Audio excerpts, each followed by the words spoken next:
Hello and welcome back, and today we're going to figure out the secrets behind some of the most famous magic tricks from America's Got Talent.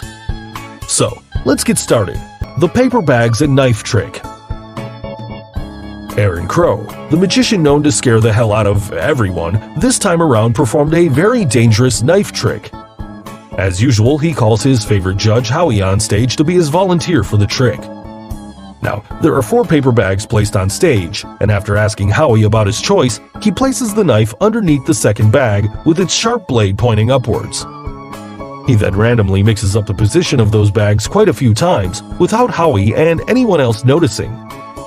Thereafter, he also tells Howie to exchange the position of the bags without him noticing. Now, Aaron tells Howie to choose which 2 boxes he should smash his hand down onto by slamming a large hammer onto a pillar. Howie gets the first 2 choices right, and now there are only 2 bags left. But this time around, he even calls Simon on stage for the most dangerous part of the trick. The trick was so hard to watch that Mel even pressed the red buzzer to stop the act. Thanks, Mel. After Howie chose the red bag on the left, Simon was about to slam his hand down when Aaron stopped him and made him smash his hand onto the other bag. The other bag was all safe, as Simon was saved by Aaron to end this terrifying act. So, how did Aaron know which bag had the knife in it? The first and foremost thing is that you should never try this stuff at home or anywhere else. Now, regarding the bags, Aaron is a very clever magician and he knew which paper bag contained the knife all along. Obviously, all the paper bags look similar, but it's quite possible to make one bag stand out from the other, and this is what Aaron did. He made a unique crease on each of the paper bags before putting the knife underneath the bag. The crease could be anything which only he can see, like his fingerprints, a pattern on the bag, or something else, and is hidden away from the camera. Also, to make this act safe for the judges, Aaron relied on another method to make this act a success. Otherwise, why would the producers of the show allow such a dangerous act to take place had it gone wrong? The other way is that, if you see, while Aaron was moving the bags, he could clearly notice the weight differences in the bags.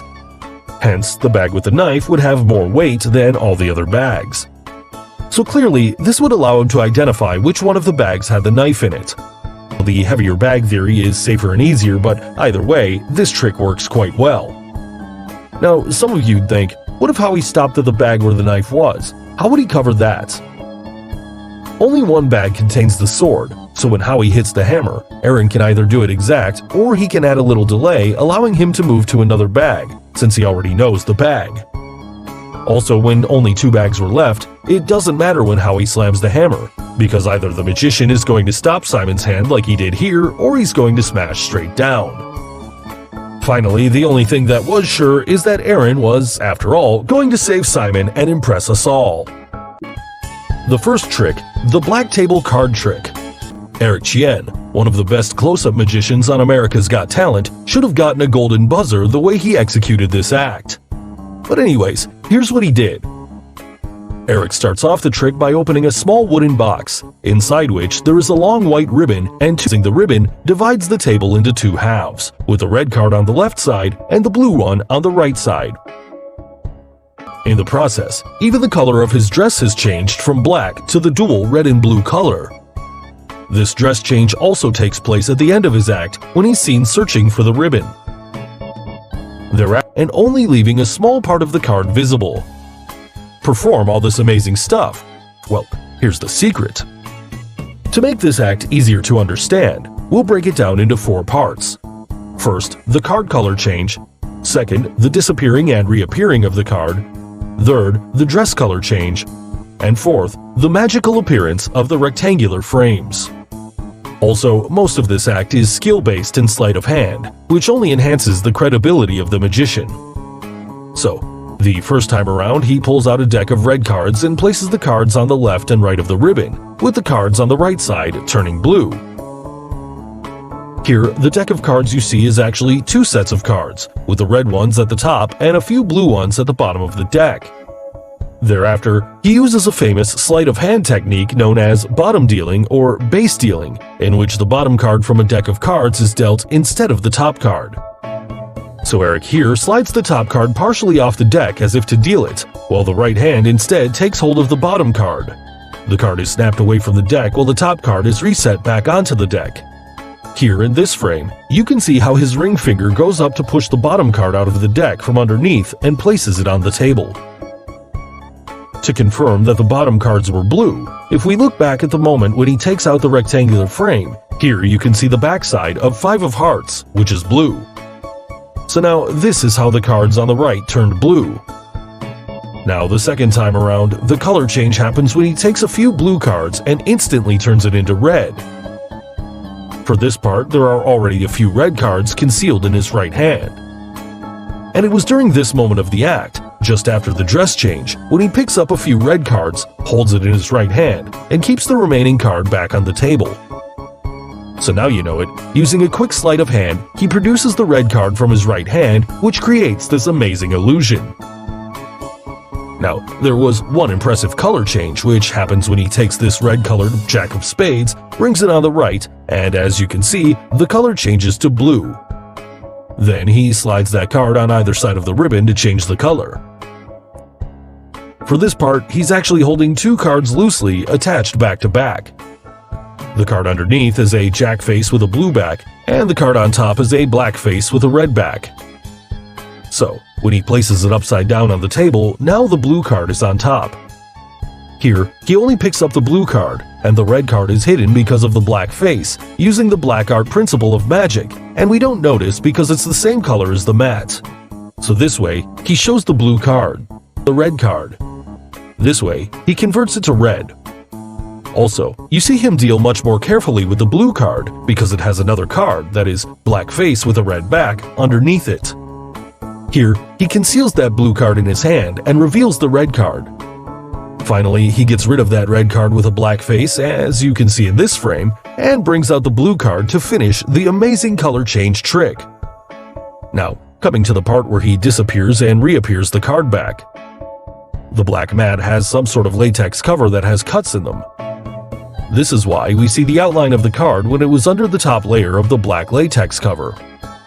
Also, the top layer is half transparent, which makes it impossible to notice with all that texture on the mat as it blends in with the black mat.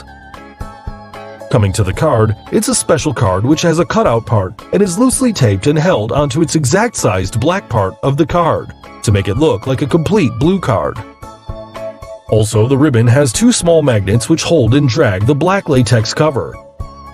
So the card that he disappears here, he just pulls that latex cover on top of the card using the ribbon, and then pulls out that already cut out card. This creates the illusion of the card disappearing, but you know it, it's the black art magic. Finally, he places the cutout card back in its place, slides the ribbon over it to reappear back the blue card. So he used 2 gimmicks, black latex cover underneath his hand, and the cut pocket inside the mat where the latex cover slides into. Now, coming to the third part of the trick, how did his dress change color? Well, it's an easy one.